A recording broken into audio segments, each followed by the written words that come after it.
नवाज शरीफ के तो 5 साल मुकम्मल हो गए, जहांगीर तरीन के भी हो गए, सो इन दोनों की एक्चुअली किस्मत का फैसला होगा।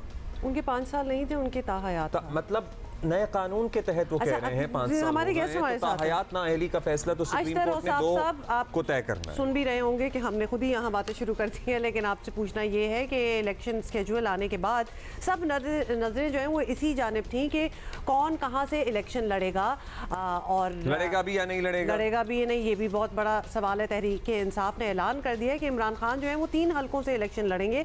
तो क्या वो इलेक्शन लड़ने के अहल हैं बेसिकली?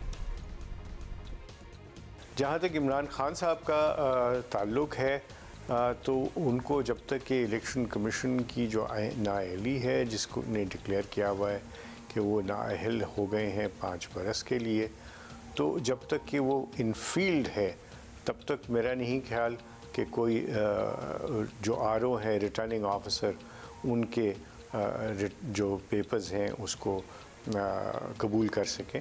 उसकी वजह अगर कोई चैलेंज ना भी करे तो ये है कि उसके अंदर एक कॉलम होता है, उस कॉलम में आपको लिखना पड़ता है और सच्ची बातें लिखनी पड़ती हैं कि आपके ख़िलाफ़ कोई केसेस पेंडिंग तो नहीं है, क्या किसी केस में आपकी कन्विक्शन तो नहीं हुई, और अगर हुई है तो उसकी सज़ा कितनी है। ये सब बातें आपको लिखनी पड़ती हैं और अगर आप उनको अख्फा करें तो एक एडिशनल डिस्क्वालिफिकेशन बन जाती है और आप सादिक और अमीन नहीं रहते, वो 5 बरस की मज़ीद बन जाती है फिर। तो ये मुझे मुश्किल लग रहा है कि जब तक कि उनकी कन्विक्शन जो है वो ओवरटर्न ना हो तब तक कोई इलेक्शन नहीं लड़ सकता। इलेक्शन कमीशन की तरफ से जो उन्हें नाअहल किया गया है वो अभी मामला ज़ाहिर है 5 साल कहाँ पूरे हुए हैं, और जब तक अगर छुपाएंगे और नहीं लिखेंगे तो वो एक और कन्विक्शन के इज़्ज़त में आ सकते हैं। अब ये बता दीजिए अशतर साहब कि बानी पीटीआई के मामले में तो चलें इब्हाम शायद पीटीआई को लग रहा हो भी, नवाज शरीफ के मामले में बज़ाहिर ऐसा नहीं है। इनके केस ख़त्म होने के बाद भी कहा तो यही जा रहा है कि वो इलेक्शन नहीं लड़ सकते, लेकिन नून लीग कॉन्फिडेंट है कि वो इलेक्शन लड़ सकते हैं।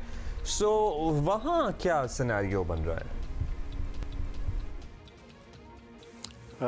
नंबर 1, उनकी अब कोई नाअहली रही नहीं। उनको नाअहल किया था 2 अदालतों ने। एक अदालत थी अदालत उज़्मा, जिसमें उनको नाअहल करार दिया इस बुनियाद के ऊपर कि उन्होंने ज़िक्र नहीं किया था उस तनख्वाह का जिसके वो हकदार थे, लेकिन उन्होंने ली नहीं अपने बेटे की कंपनी में से। जहाँ तक उनकी दूसरी नाअहली है उसका ताल्लुक़ था उस कन्विक्शन के साथ जो कि उनको नैब के अदालत ने दी थी और उसमें उनको 5 साल की नाअहली की सज़ा दी गई थी। अब जो अपीलें उसमें दायर की गई उसमें उनकी सेंटेंस को पहले सस्पेंड किया गया था, जिसकी वजह से वो मुल्क से बाहर जा सके थे। जब वो वापस आए और उन्होंने सरेंडर किया तो उनकी अपीलों की समाअत के बाद ये करार पाया कि उनके ख़िलाफ़ कोई एविडेंस नहीं है और वो उनकी अपीलें जो हैं दोनों अल-अज़ीज़िया में भी और एवनफील्ड वाले रेफरेंस में भी, उन दोनों में वो बरी हो गए, बाइज़्ज़त तौर पे बरी हुए।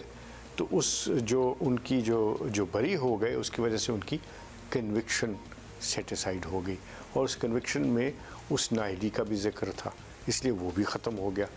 जहाँ तक सुप्रीम कोर्ट ने जो उनको नाअहल डिक्लेयर किया था वो डिक्लेरेशन जो है उसको नलीफाई कर दिया 232 जो है 2017 का जो इलेक्शन एक्ट है उसके तहत। इसके ऑब्जेक्टिव भी यही था कानून को बनाने का कि जिन अशख़ास को, सिर्फ मियाँ नवाज शरीफ को नहीं, जहांगीर तरीन साहब और बहुत सारे और लोग, मेरे अगलबन को 20-22 लोग हैं जो MP और MNA थे जिनकी डिस्क्वालिफिकेशन दायमी कर दी गई थी for making a statement which was not correct. तो उसको अब पार्लियामेंट ने 5 बरस कर दिया from the day of the order of the court. अब वो 5 बरस गुजर चुके हैं, तो इसलिए ये भी कोई नाअहली जो है उनके ऊपर जो दाग था नाअहली का वो पार्लियामेंट ने ख़त्म कर दिया हुआ है। सो वो हर लिहाज से इलेक्शन लड़ने के अब अहल। ठीक है, आपकी राय में मियां नवाज शरीफ इलेक्शन लड़ने के ना अब ये भी बताएं कि अरशद साहब कि इस सब के दौरान अखबारात में सुप्रीम कोर्ट की जानिब से पब्लिक नोटिस जारी हुआ जो 62(1)(f) के तहत नाअहली से मुतालिक एक केस का है। तो 2 जनवरी की तारीख मुकर्रर की गई है और जो भी इंतखाबात में हिस्सा लेने का ख्वाहिशमंद है उनसे स्टेटमेंट्स जो हैं मांगी गई हैं बेसिकली। तो क्या जो लोग ताहयात नाअहल हैं उन्हें इसी केस का इंतजार करना होगा या फिर जो बाइज्जत बरी हो गए, जैसे कि आपने मियां नवाज शरीफ का जिक्र किया, उनको इस केस की इंतजार की जरूरत नहीं है? नहीं, ऐसा नहीं है। ये पुराना फाइल हुआ केस है, नए केस नहीं है।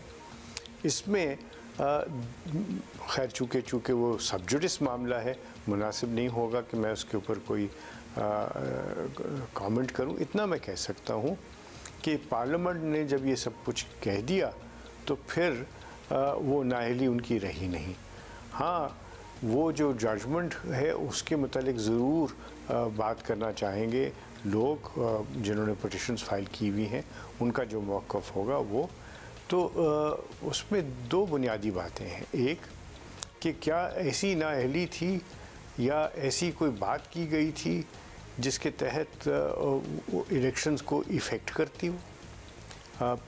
पिछले दिनों कुछ जजमेंट्स आई और उन जजमेंट्स में ये लिखा गया कि अगर कोई ऐसी बात अखवा की गई हो या कोई बढ़ा चढ़ा के बयान की गई हो जिसकी वजह से इलेक्शन इफ़ेक्ट होता हो तो उसके तहत तो नाअहली हो सकती है, दूसरी किसी बात पे नाअहली नहीं हो सकती।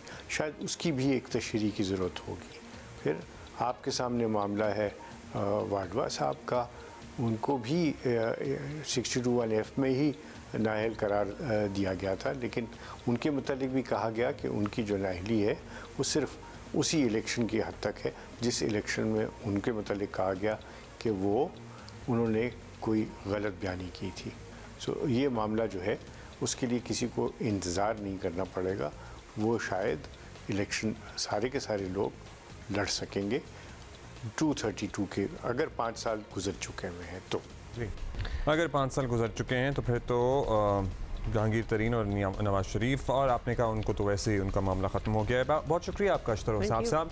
लेकिन इस पे एक राय नहीं है, इस पे मुख्तलिफ आरा हैं, लीगल ओपिनियंस हैं। सो हम कोशिश करेंगे आने वाले दिनों में before the 2nd of January हम और लोगों की राय भी शामिल करें, एज इन कानूनी माहिरीन की, बेहतर इसको समझ पाएं। सो ये एक पर्सपेक्टिव है जो हमने आप तक पहुंचाया है, और 2 जनवरी के बाद मामला बिल्कुल ही, मैं कहता हूँ, ब्लैक एंड व्हाइट हो जाएगा। There would be no grey areas left to it. So don't worry about it. But most likely Mian Nawaz Sharif would contest elections.